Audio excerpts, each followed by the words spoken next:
ask you about Cam Babb being named the captain. Yep. For a guy who's obviously not been able to be on the field, what does that say about him? What did he do to earn it? Well, so he asked why Cam Babb, how he became a captain. I think it just speaks volumes to the young man he is. I mean, his work ethic has been off the charts. He had some opportunities there in between injuries to make an impact. But at the end of the day, I think it's the body of work of affecting others, not just on the field, but off the field. You don't get elected to something like that if you don't live the right way. At least maybe in the right way, I mean, people idolize how he lives. I mean, at the end of the day, it's always a challenge to do right and choose right and be kind and be thoughtful. And I just think, he embodies that, and he's obviously made a large impact on a large amount of guys. Can you give an example of something he's done that's been above and beyond? No, I think it's just really, it's not about going above and beyond. It's just about being consistent. I think that he's a very consistent man that operates at a very high level academically, socially, spiritually, like everything. Again, to become a special person, you have to do special things. You have to just consistently do the right thing. And if we all looked at ourselves, a lot of us probably don't do that. And Cam just lives at that ultra, high consistent level of just being a great person and always finding value besides just catching a football, which is minimal. So, that's probably why the impact in he was like the captain. What do you see that's better about Chris Olave than this time a year ago? Where have you seen improvement in this young man? Guy that could have left? Yeah, I would say that, again, it's just body of work. It's just confirmation. I don't think he's doing anything uncommon he hasn't already done, but just like when Michael Jordan hits the shot, he just does it more often. And I think that, he can always do it in practice. I think he's done it more than ever in practice, and I can't wait to see it translate to the game. I mean, it's just he operates at a very high level, and if you go through and try to figure out what he can't do, you don't really have a list. So he's done a great job off the field. I think everyone knew kind of what he could do on the field, but to be captain is a direct reflection of how he's carried himself off the field. And he's not a big rah-rah guy, so it just shows how I'm sure he is pulling guys aside and making an impact when guys aren't around. But that's who Chris is, always has been. It wasn't long ago when you were a player here. It was long ago. We got to stop saying that. Yeah. Name, image, and likeness. Has it had any impact on your group so far from a distraction standpoint or anything else? What have you seen? No distraction. It's been awesome, really. I mean, guys are, maximizing their opportunities, and frankly my group is so mature. Like I would check on them every now and then. They're like, yeah, coach, we're just listening, we're good. Like, at the end of the day, I'm not going to speak for them, but I think we just have a mindset of there's a lot of great opportunities. We're going to take the best opportunities. It's going to be quality over quantity per se, based on the guys. And the guys, really, I think, and again, just speaking with them, it's not really a large topic in our room. They kind of get it handled themselves. They know I'm there if they ever have any questions, but it just seems maybe they're probably just living a little easier. It's not like it's a I don't know. And again, I don't really know. Again, it's not a topic that we talk about. They know I'm there for them. I've given them examples. But as far as breaking down how each guy's doing, that's really not something we talk about at this point. It's all football oriented, Ryan, having that shoulder cleaned up for Julian, what difference has that made for him to be healthy? Yeah, it's been awesome for him. I'm happy for him. He just runs around like a freight train, and just has been doing such a great job. I think you'd be interested to hear, what Coach Parker Fleming thinks of him in special teams, and then what I think of. I mean, just he's making an impact across the board. So him being able to clean that shoulder up and play basically healthy in the first time in the last 3 years, you can tell he's just gaining momentum, which has been awesome. Did the combination of COVID and then the shoulder, the limited practice he has, do you look at this as like basically another freshman year for him, or am I reaching there? No, I mean, yes and no. I mean, I don't hold them to any. Frankly, I don't have anybody in my room I hold to a freshman standard. So, at this point, I would say it's amazing what they've missed out on. I mean, again, a normal season, have a great season. You play 14 games, 15 games, and most of these guys have only played 6 or 7, and that's a half of a freshman year. let alone lose spring ball, let alone lose camp, let alone, I mean, the amount of lack of development is off the charts. And I think we've done a great job trying to make up ground individually. But at the end of the day, I think it comes down to the individual maximizing opportunities. And him and Jackson and other guys across the team, but in our room, have done a phenomenal job of that. With a guy like Garrett, I mean, he's now got experience outside and in the slot coming into his third year where you maybe expect another jump in what his development is. I don't know, what kind of weapon is that when you've got a guy who has shown in the past that he can be an outside threat and an inside threat? Well, I mean, anytime you want to be a receiver, you don't want to be, pigeonholed into a certain spot. So that's just value. I could play Chris in any spot. I could play probably Jackson in any spot as well too. And that's just how they're developed. They're not developed to be like, slash players. It's just about being a great receiver and getting the best three guys in advantageous positions, because at the end of the day, if you turn around and go 12 personnel, or you're in a bigger set, those guys that are quote unquote outside guys become inside guys. And if you're pigeonholed into a certain spot, you're not really that great of a receiver. You might be a good football player, but being multiversed and being multifaceted is what we always strive to become. And Garrett embodies that. And this might be a dumb question, but when you're in the slot, which has consistently been the leader of receptions here, what's more important, how explosive he is or maybe how reliable he is, even if it's not a lot of yards he's racking up? I don't know. I mean, I would like to always think the closer you are to the ball, the more important the position is. And, so a tight end is hugely valuable from a protection standpoint and from a pass catching standpoint. Their job description's off the charts. Obviously the center, I mean, you don't get much closer than that.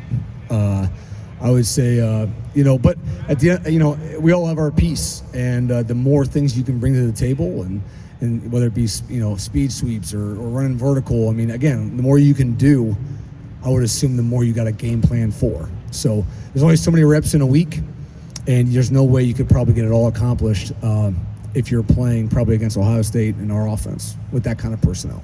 Ryan, it seemed like Marvin was kind of ready to go when he got here in the spring, and it seems like Emeka has closed that gap and kind of become ready. Have you seen that from Emeka? What did he do over the summer to make him ready? I mean, no one shows up ready to go. I promise you that.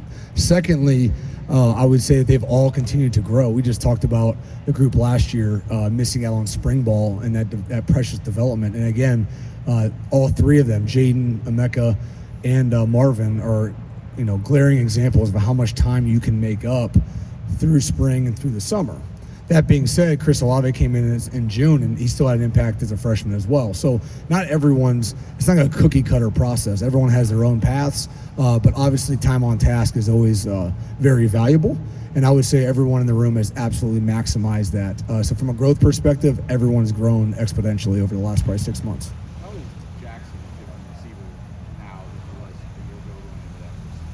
a year ago? I would just, again, it's not about anything more than body of reps and consistently seeing different looks and executing at a high level. A lot of these guys get here because they can do a lot of things in 7-on-7, but that's not fully football, right? I mean, it's all about taking meetings to the field, implementing offenses, being mistake-free, executing at a high level all the time, not just the Twitter highlights. So, there's a lot that Jackson's grown with, big time. I would say his dominant presence in the run game through spring has been really good. That's got to continue. And then, again, I think he does a really good job spatially of finding spaces and playing ball. It's just always making sure that we're doing what we're seeing. Pictures change all the time. What we see in college football is not what normal people see. We see a lot of movement, a lot of pressure. So there's a lot of football learning mentally that happens, especially, again, in those slots. Just to clarify, when you say dominant presence in the run game, are you talking about him as a blocker, or are you talking Yes. about him as a blocker? Blocking. I don't know if I lost my speaker. Turned it down. Oh, you turned it down. Okay. Right. It was loud. Brian, you guys are 8 days out now. How ready, how set is this room in terms of what you'd put on a field if you had to play tomorrow? We're pretty darn close to being game ready, if you ask me. I mean, I think that, you're never, again, what's game ready? Yeah, based on game one. If we're still game one, then we are game 5. Shame on us. So, game ready in comparison to week 1, we've done a really good job. And I look for the next week, hopefully, of maximizing the rest of this game plan and then executing at a really high level at the end of the week. But I think we've done a pretty good job. And do you have an idea at this point of how deep you can go with this group of receivers? As far as Just how many guys you'll be, I know you like to rotate, but so how many guys you want to go Yeah. through in a game? I mean, I have an idea. Okay. Brian, what have you seen from C.J. Stroud as the new starting quarterback? What does he do to make your receivers better? I think what the most impressive thing was CJ, again, not being in the room and hearing all the questions and answers and all that, it's just been his calm and his poise. Like, I haven't seen any rattle from him. It's just very mature of him. I think he is able to, hit a throw, be happy about it, miss a throw, move on to the next throw, and still hold himself accountable. So, our job is to always be in the right spot at the right time and be uncovered. I would say that CJ absolutely has elevated our game, and we are a better room because of him playing at quarterback. Go a couple more questions with Brian, are coach. there any adjustments We got going Cam from Babb to your playing left. with Justin as a quarterback or for the receiver on their end? Is there an adjustment going from Justin to CJ in the way they just approach the position? It's always different when you change a quarterback's hand, but time on task, we're pretty well adjusted. Brian, this team appears by anybody's analysis appears to be loaded offensively with talent that can play. I'm sure you're aware of the talent you're with. How does this offense go about things and not get in its own way? If you follow my drift, do you agree about the talent level here? Yeah, I think we've done an immaculate job of identifying the right young men for Ohio State, and I think that not are they great players, but they're even better people. And so either if you are a great player or if you're not quite yet, if you're a great person, you will be maximized and you'll maximize your potential.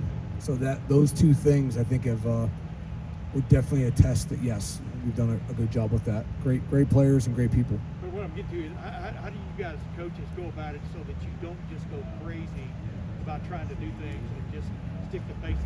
What are the basics about this offense? Yeah, we need less time because right now we've had so much time on one opponent. It's really easy to continue to find new things.